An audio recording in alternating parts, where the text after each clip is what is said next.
O kasgi čia į mus nusitaikęs? Viskas gerai, spyglių kamerose nebuvo ir padangose. Galima minti. Pirmyn link Turkijos. Važiuojam! Štai ir ta upė, kur pasakojau.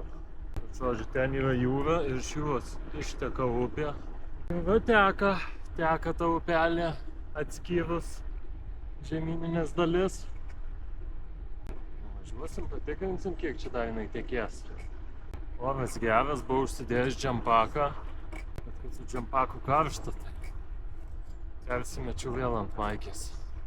Pirmieji 5 kilometrai įveikta. O kasgi čia į mus nusitaikęs?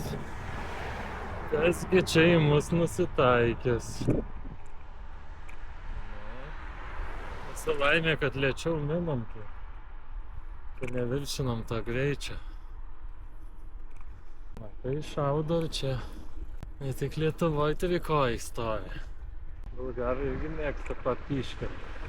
Ir čia turėtumėm greičiau papult negu ten su mašina keliais.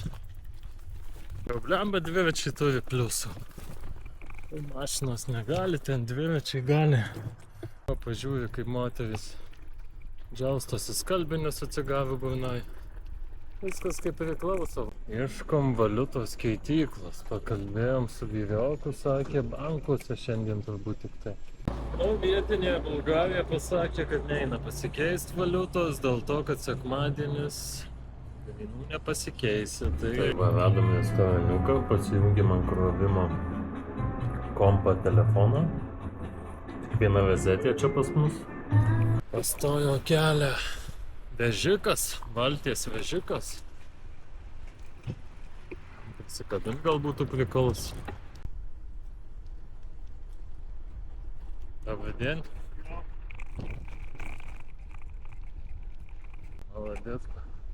Policininkai su šypsenėlėm. Kaip priklauso, tvarkingai. Skaitau tokias. Sempate spjaudo. Žino žmonės. Sakau, bulgarai žino jie kaip gyvenimą. Ką, privažiavom, serpantinuką minam į kalniuką. Viskas gerai, ne, nesijaudinkit. Smagu Bulgarija atsiuntusi malūnsparnį, užtikrint saugumui, kaip sakant, keliautojai. Man patinka. 15 kilometriukų. Labadien. Nu ką, grįžom ant greitkelio. Kazanovo, Lozenec, Velika. Miestai prieš akį.